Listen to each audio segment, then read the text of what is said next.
So I will introduce our colleague Nicolas Prévôt from Nanterre University. He is assistant professor there, and he is also the director of the master course in anthropology, ethnomusicology, and dance anthropology. This is how the master is named in Nanterre. So thank you for coming and welcome. Nicolas just published a book which won an important prize in France. The book is called Un Sacré Bazar. How do you translate this in English? Impossible. Untranslatable. So he didn't bring the book because it's a very heavy book, and the luggage was just a small one.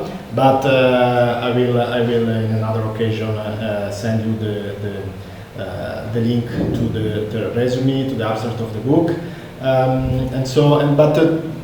Nicolas did developed field research in Macedonia with the brass bands, Romani brass bands first. Then he spent a long time in central India, in Bastar, and he will talk about that in the Chinese conference, Chinese music and Asian music on Saturday here. Saturday. After lunch, if I remember well. So he will talk about that field work, which is his PhD work, and the content of the book is about that on Saturday. And today, since this seminar is about new research and to discuss and share thoughts about new insights and new research object, he will share with us his recent research in Indonesia, in a very small island where brass bands are made of bamboo instruments. So we are very curious, and also I'm happy that Vincent is here today, because as an acoustician can maybe give us tell us some things about that. So I leave you the floor, Nicolas. Merci, thank you for coming. Thank you, Filippo. Thank you, Matthew, for your invitation. I'm really glad to be here, back to INET after 12 years, I think. And so hello to all of you here and behind the screen. As Filippo said, it's a completely new field work for me. I will tell you how it happened.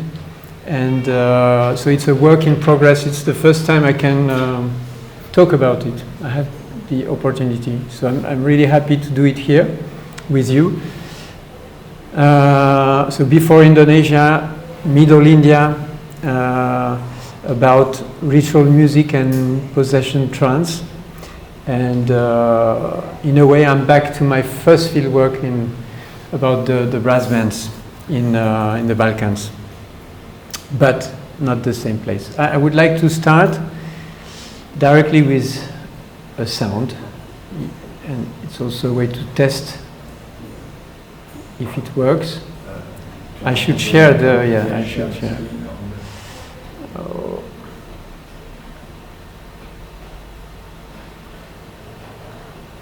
Yes. Écran 2. Now it has two screens. Let's try. Yes. Okay.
So, yes, this new project about bamboo bands of Indonesia. I'd like to say a few words about the context. It started in the context of an 18-month research residence I had the chance to benefit from at the Musée de la Musique in Paris, National Museum of Music, at the Philharmonie de Paris 2 years ago, in 2003 and 2004. I was working there as an ethnomusicologist, and I joined the team working on the reorganization of the museum, especially on the part previously called Musique du Monde, which was conceived in the 90s. The general idea of that project was not mine. It was already there. The idea was to blur the lines between Europe and the rest of the world, between the European prestigious and classical halls and the non-European collections of the museum. In fact, those non-European collections were organized by continent, and they were presented as somehow ancestral instruments, never changed and endangered. One of the inspirations of this reorganization was the French Martiniquais thinker Édouard Glissant from Martinique, West Indies, and his quite influential ideas about cultural interrelations, circulations, and creolizations. So we've tried to tell stories of dialogue and encounters between continents and to simply introduce history, which was completely absent in that part of the museum. It was always with in the European part, and when you reach the world part, non-European part, there was no history at all. And we have tried to bring colonial history on both sides, Europe and non-Europe. We wanted to give a new image of the so-called traditional music as sometimes as something that is always very much alive, constantly changing and reinventing itself. And this meant acquiring new contemporary instruments. I have to say that I had a very nice time there. It was a kind of continuous brainstorming. I was asked to bring ideas, proposals for new instruments. So I proposed, let's say, a Buddhist sound system from Thailand. So it will be showcased soon. Of course, it's not alone. I worked with ethnomusicologists I know working here and there. I also proposed recycled instruments from the streets of Kinshasa, a Guinean equiheptaphonic xylophone, a balafon, played not only in Guinea but in the suburbs of Paris and made there. We also tried but did not succeed to acquire an electric morinhur, you know, the violin morinhur from a Mongolian heavy metal band, and many ideas like this. Another idea among these ones was the bamboo ensembles of North Sulawesi. North Sulawesi, I will show you where it is. It's extreme north Indonesia. And I'll tell you later how that idea came. The idea for the museum was to showcase face-to-face a European brass band, like the Dutch brass bands, and an Indonesian bamboo band in the same showcase. Whereas, oh, this is another picture. So this is Musée de la Musique at Philharmonie, Porte de Pantin in Paris, with very, very classical, very prestigious halls devoted to Europe. And for example, there was already a gamelan, which was a kind of a key item for the museum, a 19th century old gamelan from Java, and another one from Java also, but used for practicing. So it was also the idea to bring something very different from Indonesia and much less renowned. Owing to this residence, I had the chance to do a new fieldwork, a first fieldwork for me in Indonesia, especially in the Sangi Island.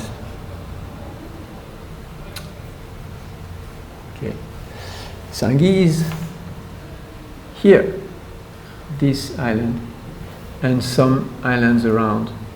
So you see it's halfway between Sulawesi. Sulawesi is this very big island. Here you have Java, Bali, Sumatra, etc. Sulawesi. The Philippines, Mindanao, that big island from Philippines, and halfway between, it means 250 kilometers from Manado and 200 kilometers from Philippines is an island called Sangi. It's a volcanic island, like all the islands there, and it's 45 kilometers long and 10 kilometers wide, approximately. The first objective, of course, for the museum was to buy a whole set of instruments, and I had the chance to be the ambassador there, to buy a whole set of instruments for the museum and to ship those instruments back to France. After 4 months, 13 instruments, sorry, I forgot to say that I went there in last August, so the instruments were bought there, and it took 4 months before they reached the port of Le Havre in France in last December. And they will be shown next week for the first time, because the reopening of the museum is on Tuesday, next Tuesday. So it's part of it. At the end of that, my stay in Indonesia, which was longer, I could spend only 2 weeks on Sangi Island, and they were devoted to this new fieldwork, but much of my time was devoted to the organization, the buying and shipping of the instruments, and the administrative part of it. Yet I could spend some time with the most important person there for that tradition. His name is Sasundu, Augustinus Sasundu. Sorry, you will see him. This is his band, but you don't see him yet. And I met easily many friends, and I had also the opportunity to attend and film rehearsal and one of the biggest events in the year, which is the National Day, the Independence Day.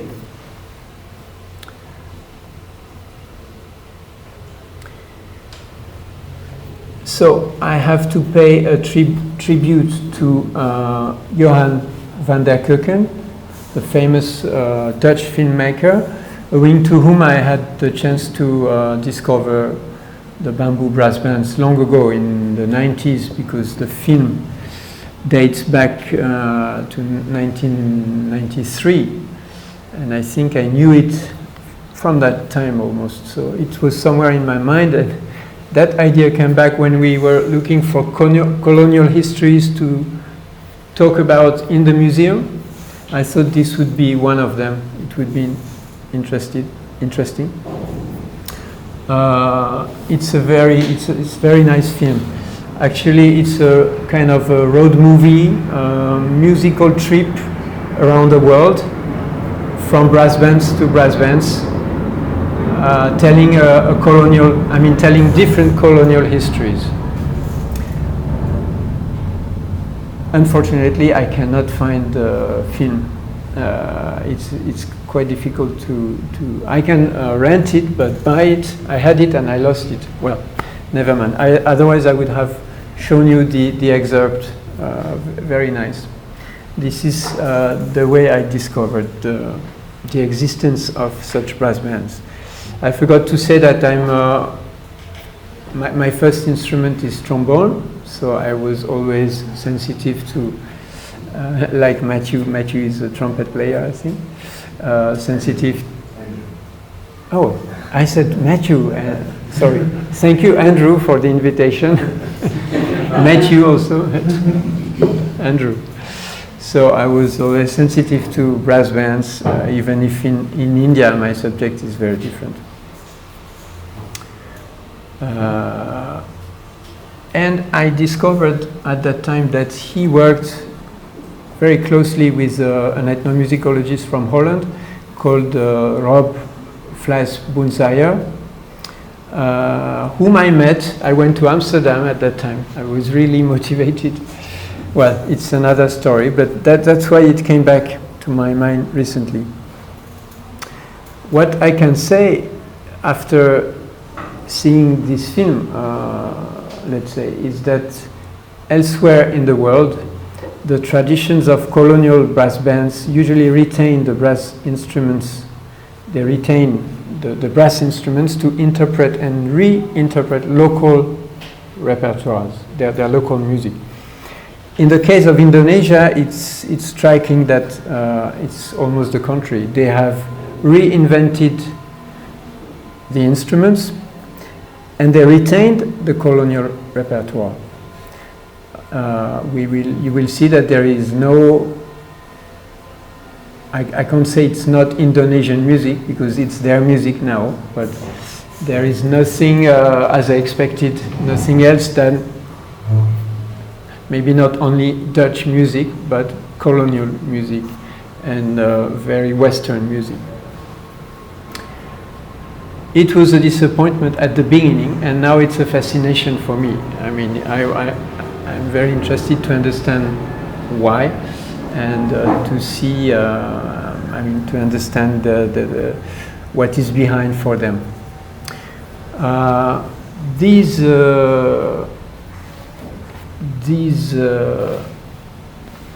orchestras are locally called Bambu. It's quite clear, Bambu. You have one here. So they look like brass bands, but they are made of bamboo mostly. You find such ensembles from Sulawesi to the Moluccas. It means it's very, very wide. It's not only that island, it's widespread. And you have hundreds of them.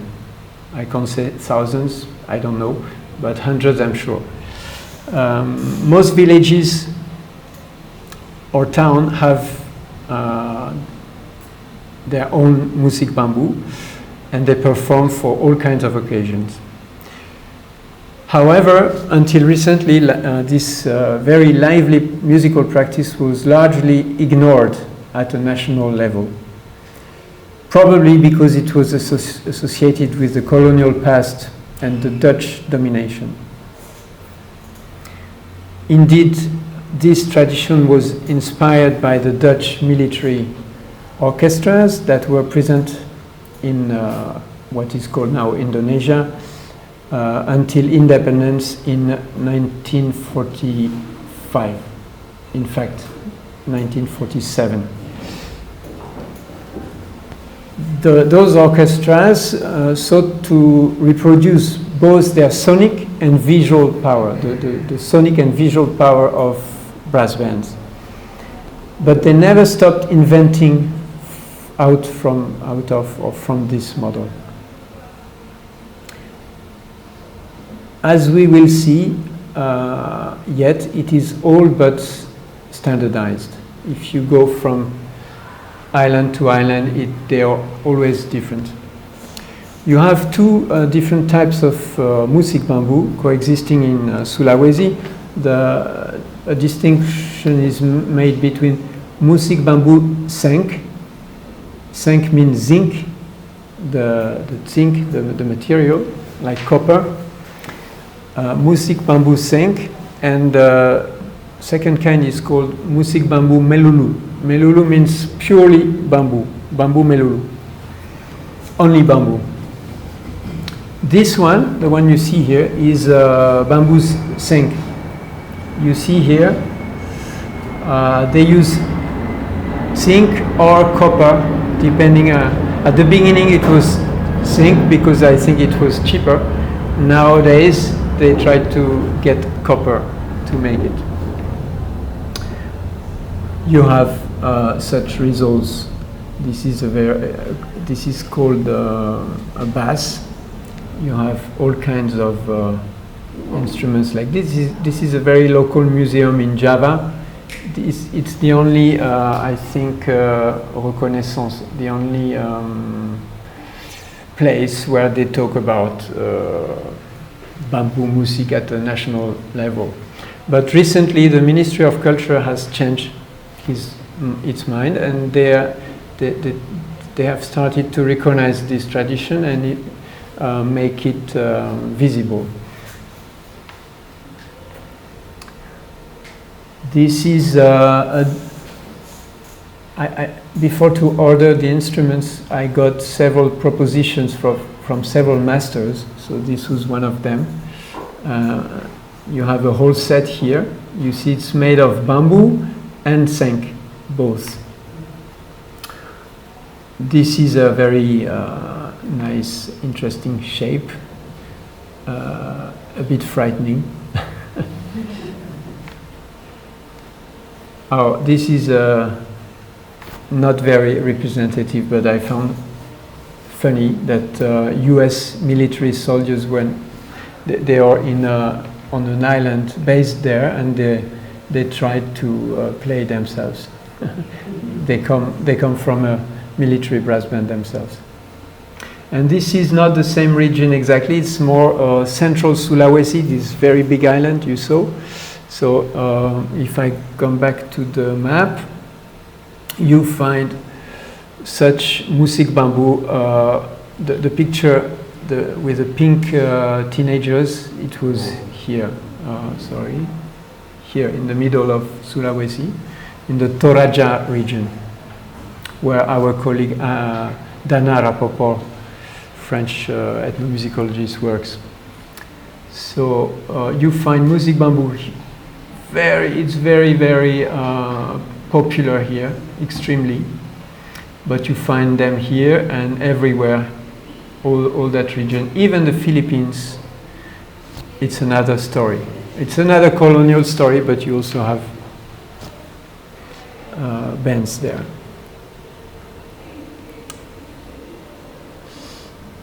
Okay, and I will come back to this. I will now play a few videos. I found, oh sorry, the first video is the one I did myself. It's very, sorry, it's not good at all. I did not edit it, but how will it work?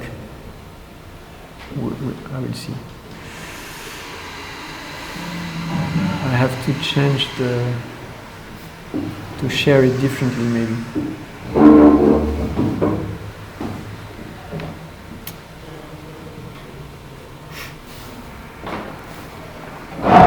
Maybe I should stop sharing and do it again.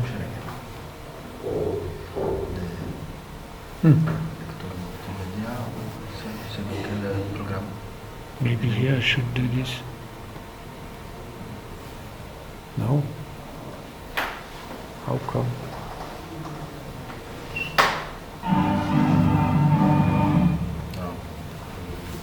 Ici, c'est dans le lecteur multimédia. Oui. Ici. Ah. Merci. Mais ça ne change pas. Peut-être faut basculer l'écran. Il s'est mis à faire 2 écrans.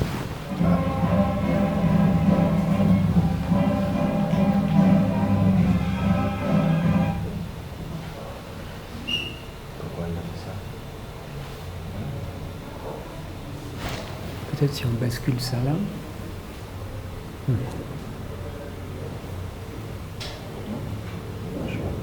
Par là. Voilà. Ah, ça marche. Attends,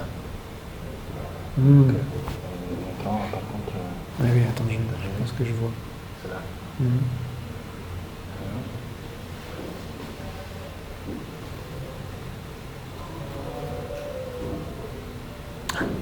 Peut-être que... Non, je sais. Il faut partager tout l'écran. Ou l'écran, ouais. Oui, mais il ne monte pas. C'est fou.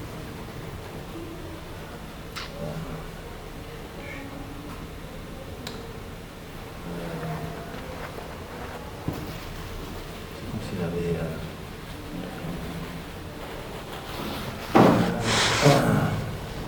C'est pas un problème ici, c'est le problème des deux écrans. Ah. Ou alors on change, on revient à un écran. Peut-être là. Dupliquer. Ouais.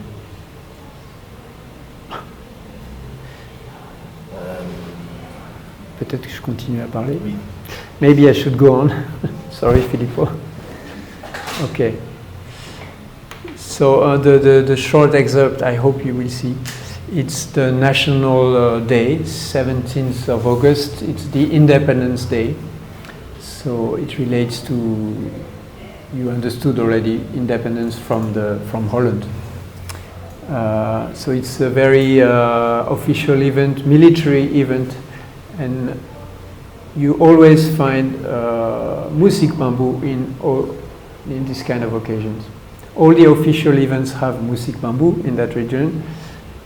They also play for weddings, for in the church, because they are all Christianized, most of them. Ça va? Ah, c'est juste dessus. Non.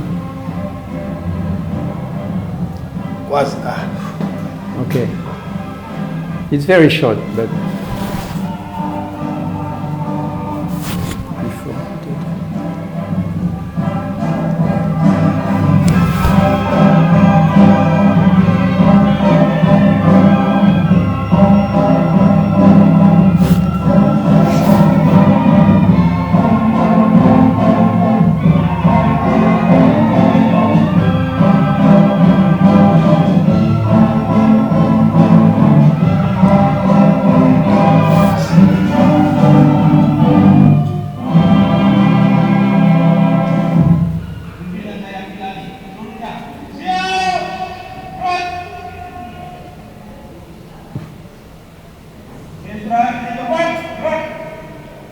Avec le micro. Non, je vais montrer d'autres vidéos. Ah!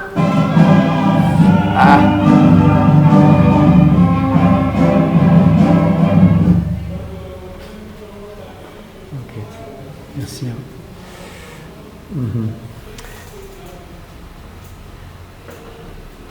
Now this is now in Manado, which is the biggest city in that region at the extreme northeast of Sulawesi. If you take the boat from Manado to go to Sangi, and in Manado and all that region called Minahasa, it's a district, you find Música Bambu everywhere, but sometimes they are melulu, full Música Bambu, sometimes they are more often they are mixed with copper and bamboo, like that one on the port. Ouf, c'est a bit.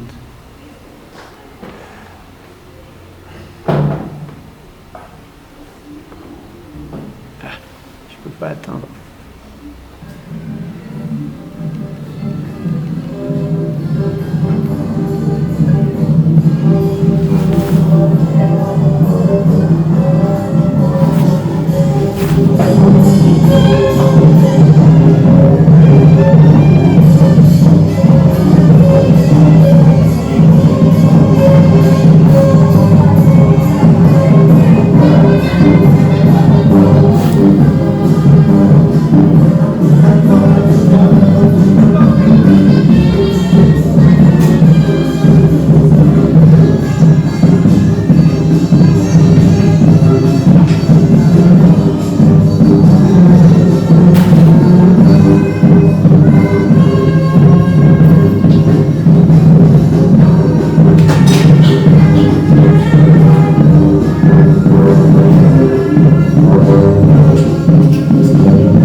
want to show you how popular it is with different videos.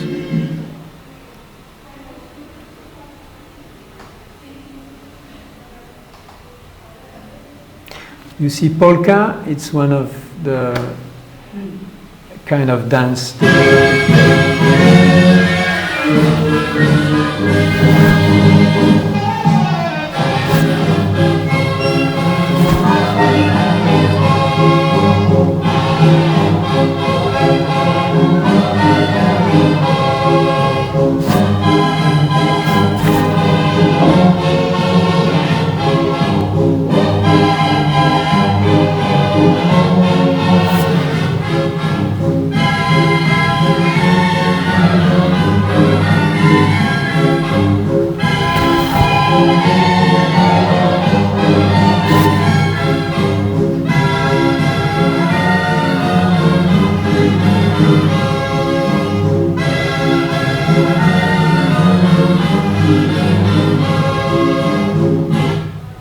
Sorry.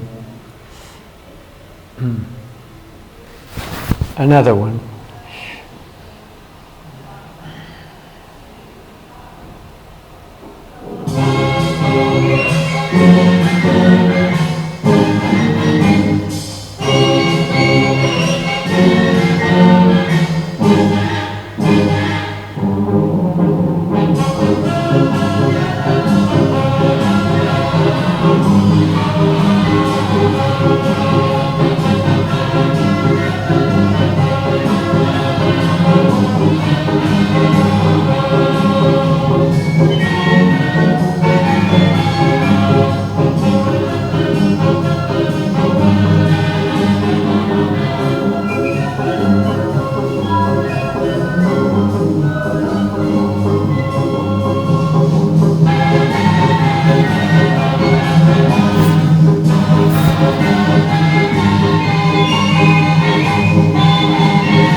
It was important to show dance also because dance is really part of it, and I could not attend a wedding yet. I hope to attend one soon because I'm going back after 1 month.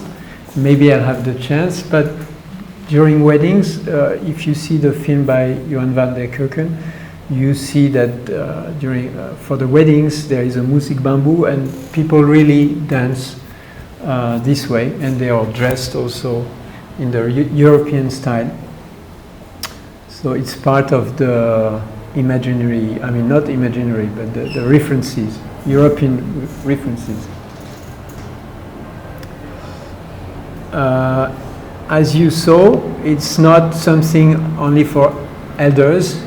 Young people really also like it. It's very lively, and it's they play also. It's also part of an evolution. Let me find it.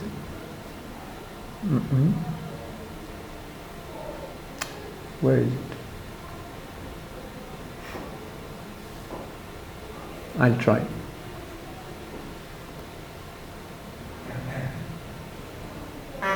No.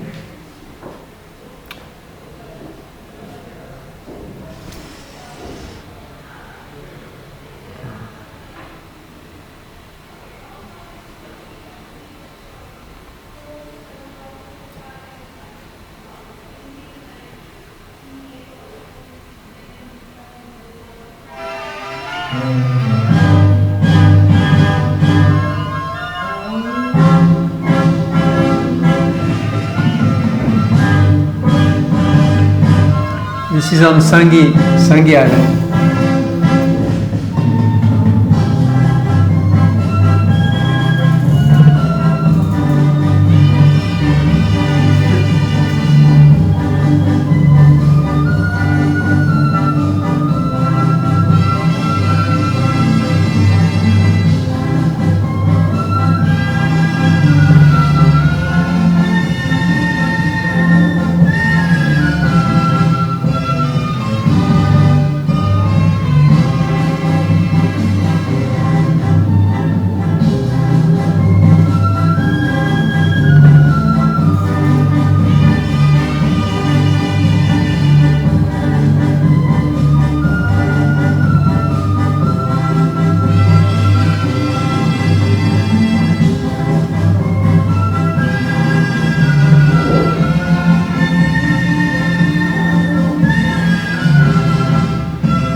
So for the museum and for myself, I was interested to understand the way they make the instruments.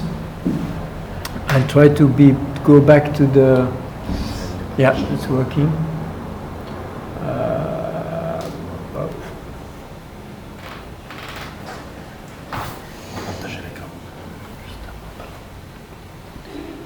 C'est bien. Il était imposé dans PowerPoint. Je le mets PowerPoint.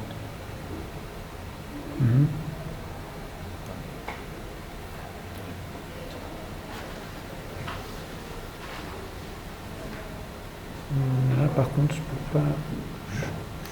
peux pas changer la slide. Ah, terrible.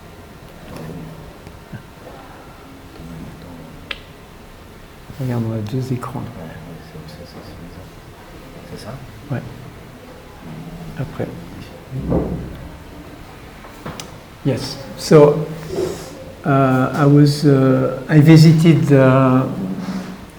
Agustinus Sassundu, who is the first one who was recognized. That's why I ended on Sarrouy Island. He was recognized as a maestro by the Ministry of Culture, and the contact was given to me by them. So I followed their advice and visited Maestro Agustinus Sassundu, who is, like most of them, they are peasants. Paysans. Yeah, peasants. It's not their main activity. And the ones who make the instruments are systematically the conductors. They are also the masters in music and music making. So you see a few samples of instruments.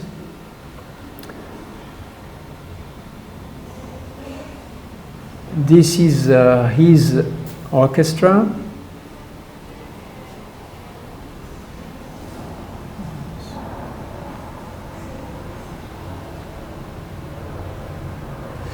So as you see, manufacturers have freely recreated the aerophones that make up European brass bands. Whereas in Minahasa, in the region of Manado, they produce shiny and very angular instruments made of. They are made either of bamboo pipes fitted together, bamboo pipes fitted together, or zinc plates bent into large rings and then welded together. So this is why you have such shapes. On Sarrouy Island, they never adopted that technique. They use only bamboo, probably because they lack, originally they lacked access to copper and zinc, and bamboo is really everywhere, so they use it. And they are limited to bamboo, and they were for a long time confined to very simple shapes with right angles and no bell at all, like you see here, this kind of bamboo instruments and this kind of shape.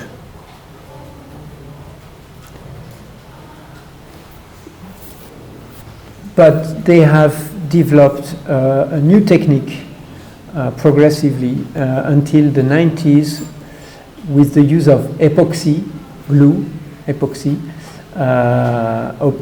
resin-based technique. They managed to obtain curved shapes like this. You see, they are really, they cut bamboo into pieces. Part of them are made of tubes of bamboo, and then when it becomes wider, in order to get the conical shape, they have to glue them together. So this was the invention of Agustinus Sassoon specifically. And it developed from Sanghi and then had a success on many islands. Even in Manado, it's spreading. Okay, so he was, as I said, he was a farmer, and he's still a farmer, and most of the musicians are. Ideally, a whole brass band is composed of 40 to 45 instruments, which means 45 players. It's also interesting to see how they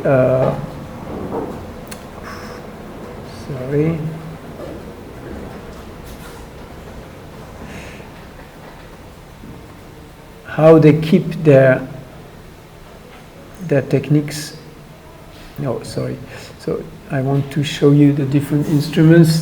They have, of course, specific names. Bass, tenga means medium size. You have trombone.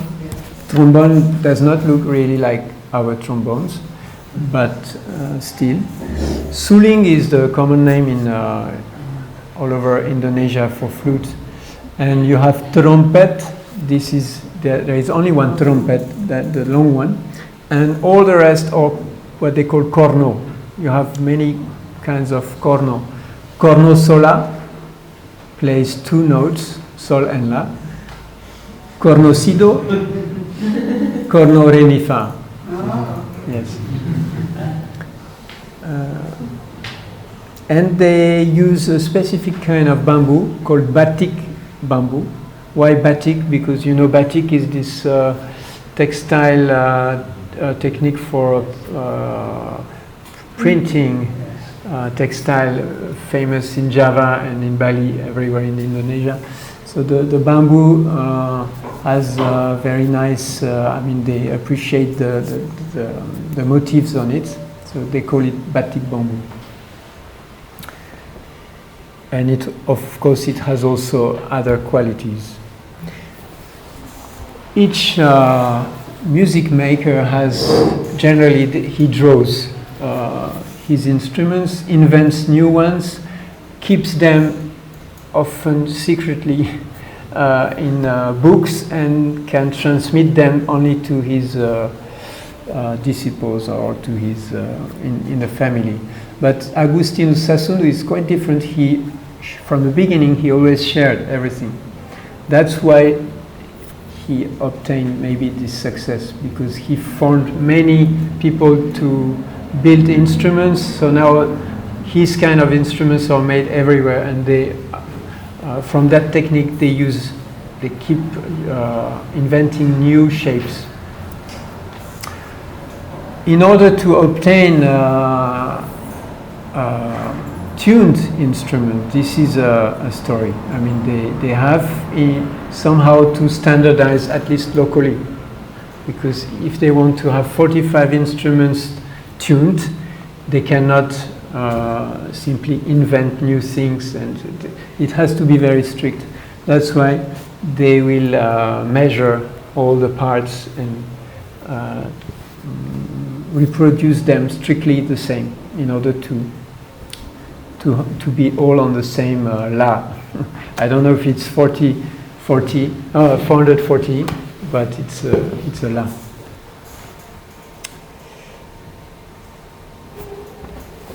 Yes, such drawings.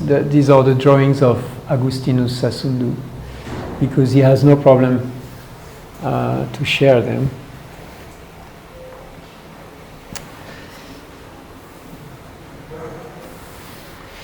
So you noticed, of course, it's very striking that whether made of bamboo or zinc, these wind instruments do not have valves like the European brass bands. I mean, the Western brass bands, they don't have valves. They cannot have valves.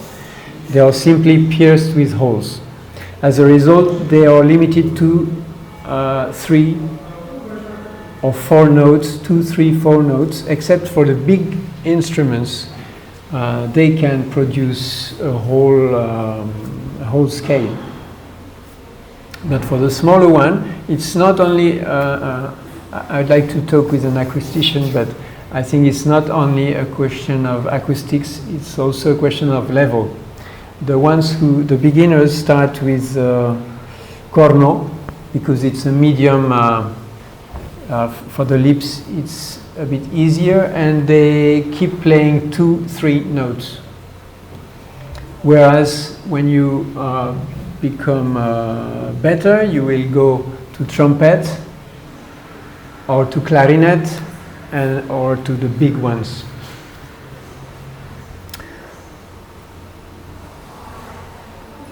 Okay, so before to talk about the playing techniques, I'd like to go back to history.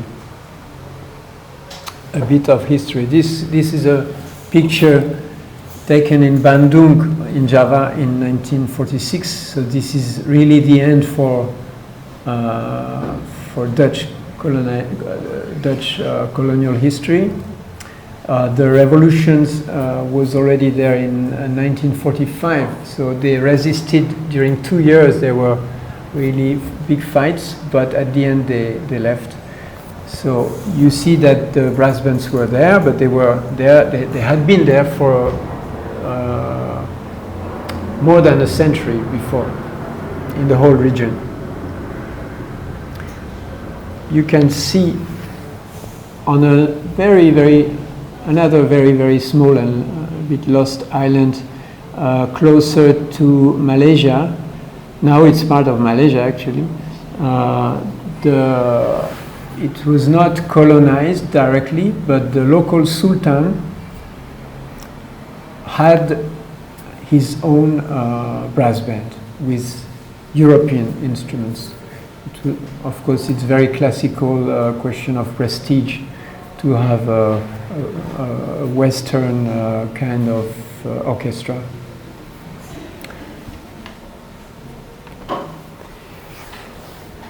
Corno, in fact, the original corno is this kind of instrument. And I cannot say for the moment, and I tried to read some history of that region.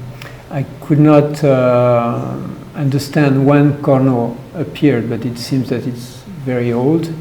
Maybe without holes like this, and probably in the later on came the same instrument, but with holes here. 1, 2, 3 holes.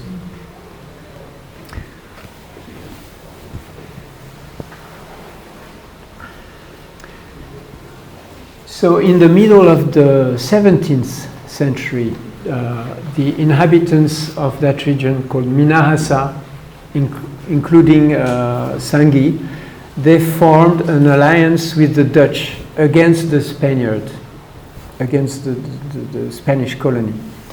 The Spaniards were already present, were already there, and they had an alliance with the Dutch, and then came 300 years of Dutch domination. The story tells that since they had the reputation of good soldiers, many of them gradually filled the ranks of the colonial army, and some joined military orchestras and then became familiar with European music that way. For their part, the Protestant missions were there. They were even before. You had Catholic, Spanish missions, and also Dutch Protestant missions. They literally banned local musical practices. They introduced a liturgical repertoire by imposing a tempered scale. This is another classical story. However, the corno, that instrument, which is made from, as you see, it's made from a tube plunged into a larger pipe, fitted or not with 2 or 3 holes. So the presence of the corno enabled the creation of ensembles. It seems that the Spanish had the idea to create ensembles in order to transmit liturgy, some kind Christian chorales, yeah. They also did it with what they call bia, conch shells in the same region.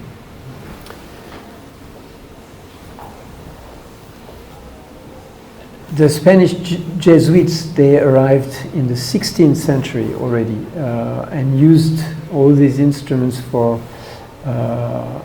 evangelizing. It seems that that was the basis for the emergence of Bambu. It's quite obvious. You have to wait 1923 for the first sync bamboo orchestra, it seems.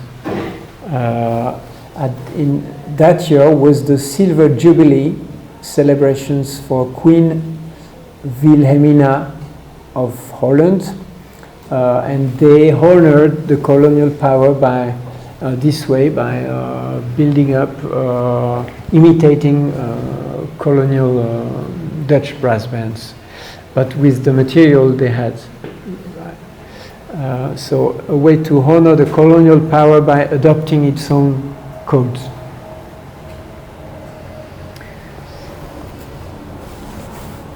You heard already different kinds of dances. You have many valses, polka, they call it pelka or polka.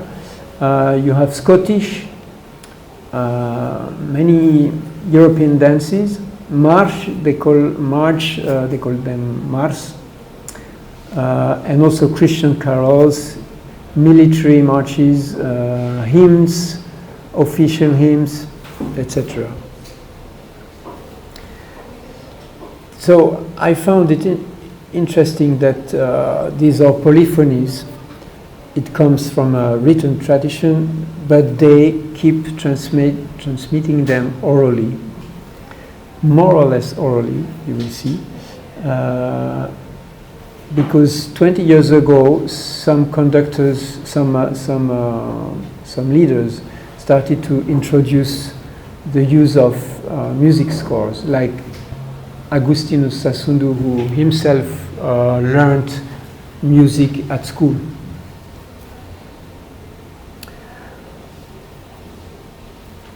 Okay, sorry. You see here, this is the fact that he was named maestro by the ministry. He also received money every year for his band, and they invested in projectors, video projectors, and etc. So before that it was a board. Now they use this kind of material, and you see I guess you're familiar with this kind of musical notation, quite spread in Asia, actually.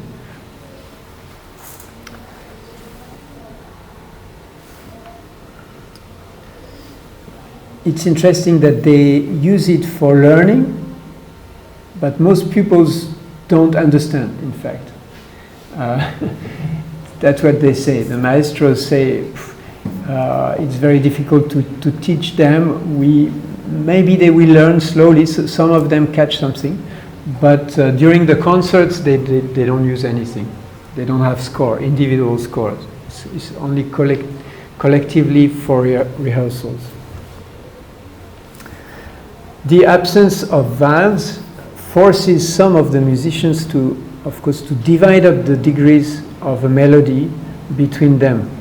They have to distribute the notes, especially for corno. The most numerous instruments in a bamboo band is corno, and some play re mi, some play si do, some play re mi fa, some play sol la. So if you have a European melody, it has to be distributed. This is a kind of hoquette technique. This is quite interesting. I don't understand everything for the moment, but next month I'm going back and I will be part of a band because they already proposed. I'm very happy, so I will try everything. I already could try to play there, but it was very limited. I only tried alone 2 different instruments. And 4 days ago, I got the instruments I bought for myself. I took it back from the museum, and I had it at home, so I could do this on last Sunday. Try bass fingering. You see, you have 2 for the bass. You have only 2 big holes. It's not fingering. I don't know how to call it, but because you have to use the whole hand like this. So sol is like this. Do, re, mi, fa, sol, la, si, do, re, like this. And you also can get some dièse and bemol if you open it half. It's quite difficult, and the instrument, compared to brass instruments, which I know quite well, they are very unstable. And I find that they play quite well, in fact, considering the instruments they have. I find the instruments very, very good, but quite difficult to play. So the corno especially share the notes of the chords or arpeggios and the notes of the contre-champ. I don't know how we say contre-champ. You have the main melody and a second melody like this. So this also reminds a very common way of playing all over Indonesia. If you already experienced gamelan, for instance, I know that there is one, at least one in Lisbon. Gamelan is also, it distributes notes. Maybe not the same way, but it's at least it's very collective way of playing, and it's also the case here. If you play bass, you can really get most of the notes. You can.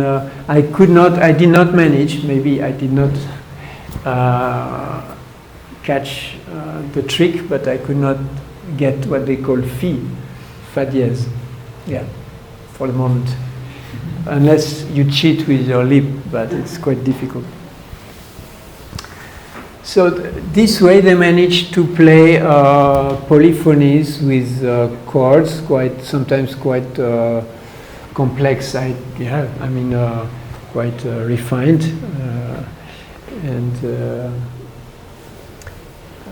I'm interested to compare to see exactly the way they distribute the notes and who plays a role, how you integrate a band, with which instrument you play, and what how your role is defined.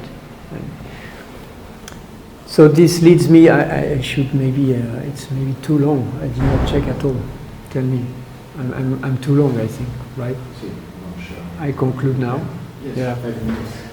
just 5 minutes to tell you that, of course, I'm interested in music, but as an ethnomusicologist or anthropologist, I'm as much interested in musical life and fascinated by the idea that they don't have their own sangi tunes, let's say. It's very, it always refers to Europe somehow, or to very shared Indonesian Western tunes, very famous from everybody. So, is it a kind of nostalgia? I don't know, for the colonial period. If you see the way they dress and the way their references, of course they have their own culture, but they always have, it seems, references to Europe, and even in the weddings is so Western compared to some other islands, other regions of Indonesia. It's easy to explain, of course, because they were Christianized, whereas Java, let's say, is Muslim and Bali is Hindu. But still, it's really radical. All the musicians are amateur. They don't earn money from that. If you request a Music Bambu for a wedding, you have to pay quite a good amount, but it does not go to individual people. They will, the money will go for building new instruments, repairing, investing, you know, this kind of thing. Even the maestro does not earn money from it, it seems.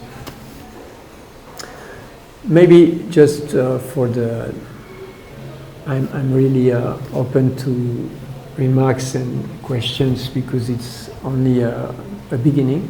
But I would like to explain why we chose Music Bambu Melulu, only made of brass, and from that Sangi Island.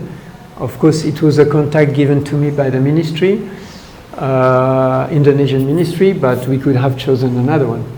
But we thought that in the showcase in the museum, it has to challenge the European brass bands in their shape. You know, we were afraid that if you show very sharp angled instruments and you put it in the same showcase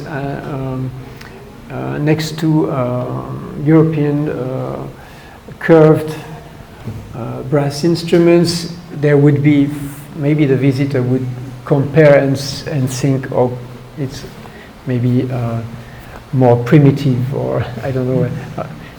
We were afraid of the judgment. Whereas, with such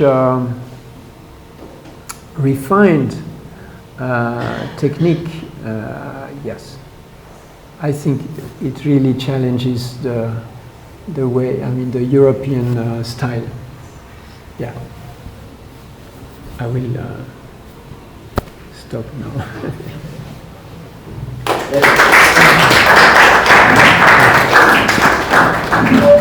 Thank you very much, Nicolas.